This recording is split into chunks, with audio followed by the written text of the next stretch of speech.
Hi, I'm Peter Reinhardt, and I'm here at the demonstration kitchen of Johnson & Wales University in Charlotte, North Carolina.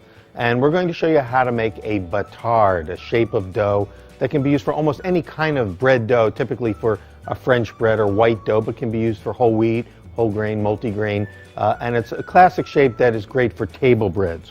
Now, I've got a piece of dough here, and a batard typically in France maybe weighs 10 to 12 ounces, but you really can make it from any size. American sizes are typically more like a pound. We've got a nice sized piece of dough here, and what I've done is just sort of laid it on the counter on a small amount of flour so it doesn't stick.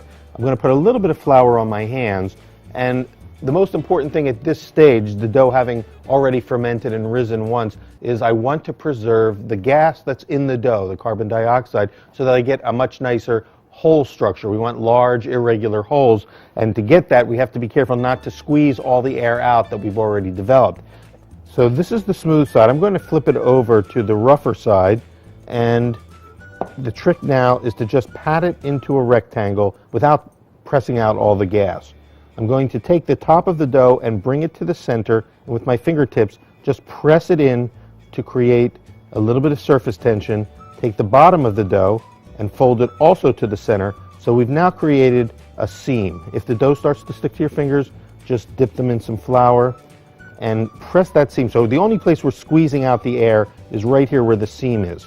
We then can take this new crease and fold it over and press at the bottom of the loaf with fingertips, with the edge of your hand or with your thumbs to tighten that, to close the seam and to create a nice smooth surface tension. You could also use the heel of your hand and just hit it right there. It looks like I'm degassing the whole loaf, but I'm really only hitting the part where the seam is, and that really closes and strengthens that seam. At the end, you would just roll it. I call this the rock and roll stage. Just gently rock and roll it to get the batard shape. Taper it a little bit, put a little more strength on the end.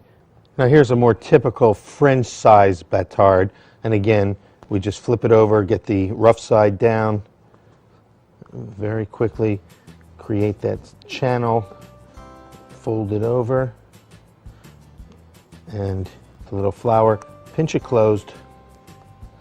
Typically in France a batard might only be 6 to 8 inches at the most, and then you can transfer this to a board. Let it rise for 60 to 90 minutes till it's about 1.5 times its size. You don't want to go to a full double size because then when you cut it, it will fall. Cover it with plastic, but right before we bake it, we'll score it with a knife. So you just let the knife do the work. Don't press down. Let the knife bite into that dough. If you have to go over it a second time, you can. You can also do one long cut on these smaller ones. One long cut is really nice. And again, go deep, about 1/2 inch deep. So we're just going to slide these onto a stone. Make sure they land on the stone. Cover the window so that we protect it from any backsplash. I've got this oven cranked up as high as it'll go. Temperature to 450 degrees. And bake until done. About 25 minutes for a large loaf. Could be 20 minutes for a smaller loaf. These batards are ready to come out.